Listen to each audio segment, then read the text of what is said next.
Bom, eu vou falar os pontos positivos do capitalismo e do socialismo. O capitalismo, como ponto positivo, ele tem o enorme incentivo à produção e à busca de melhores sistemas. Como no capitalismo tudo gira em torno do lucro, isso é um enorme incentivo para que as pessoas busquem, de alguma forma, lucrar, né? Como tudo gira em torno do lucro, então todo mundo sempre vai estar em busca dessa lucratividade e com isso a economia do país, daquela determinada sociedade que adota o capitalismo, vai ter um giro muito maior e um proveito muito maior. Então, com isso, né, gera riquezas com grande vigor e a economia, por ter esse combustível, assim, a economia geralmente ela tem uma estabilidade maior do que em outros sistemas econômicos. E o que é um ponto muito positivo, essa estabilidade econômica. Outro ponto muito positivo dentro do capitalismo é essa liberdade de produção que as pessoas têm de compra e venda.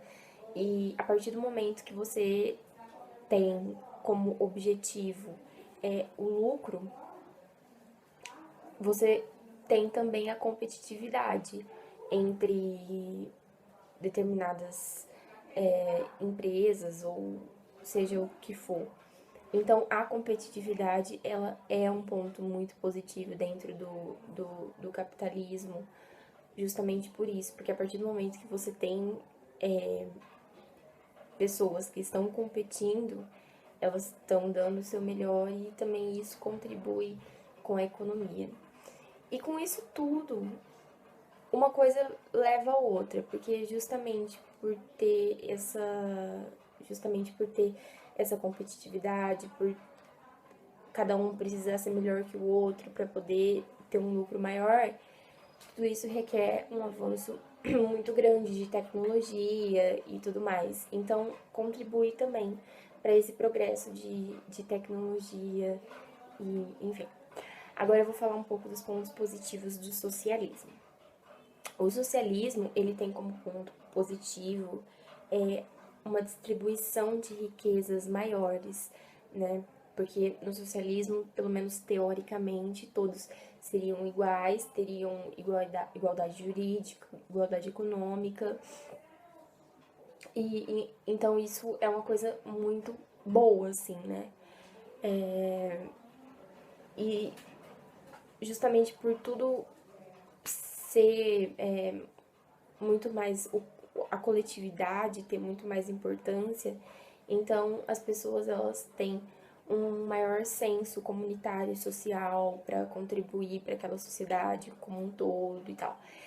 As desigualdades sociais são menores no socialismo e por não existir essa classe social daquele mais rico com o mais pobre, fica tudo mais igualitário assim, e não tem essa distinção tão grande que a gente acaba encontrando no capitalismo. É isso. Oi, eu sou Vera, estou aqui para falar sobre sistemas econômicos. O socialismo e o capitalismo representam dois sistemas político-econômicos distintos.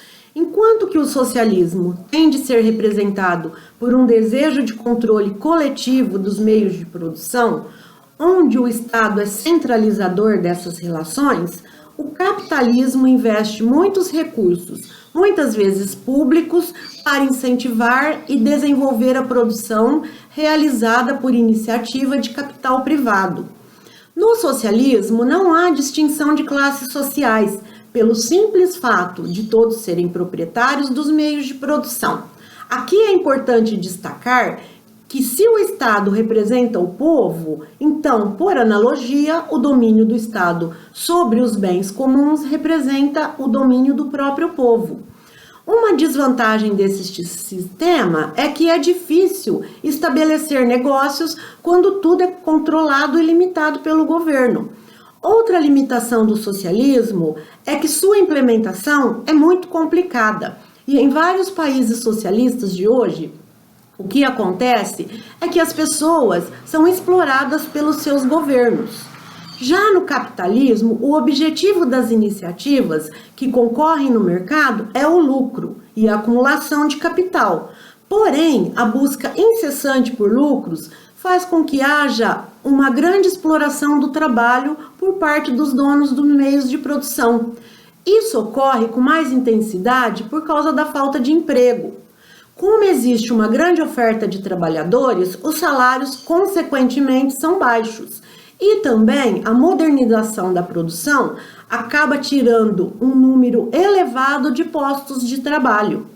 A exploração da força de trabalho aumenta cada vez mais as diferenças econômicas da sociedade, pois concentra as riquezas nas mãos de poucas pessoas. Também no sistema capitalista, a produção em massa e o consumo na mesma proporção para a produção do lucro faz com que sejam retirados da natureza muitos recursos. Acontece que a exploração constante e desenfreada para suprir toda essa demanda tem deixado um saldo devastador no meio ambiente. Durante o último século, o mundo passou por profundas evoluções e a natureza sempre foi usada nesse processo. Só que sem planejamento, a natureza já demonstra sinais de saturação e incapacidade de regenerar. Ultimamente, o que temos visto comprovam esses reflexos, como o aquecimento global, a elevação dos oceanos, mudanças climáticas, escassez da água e muitos outros.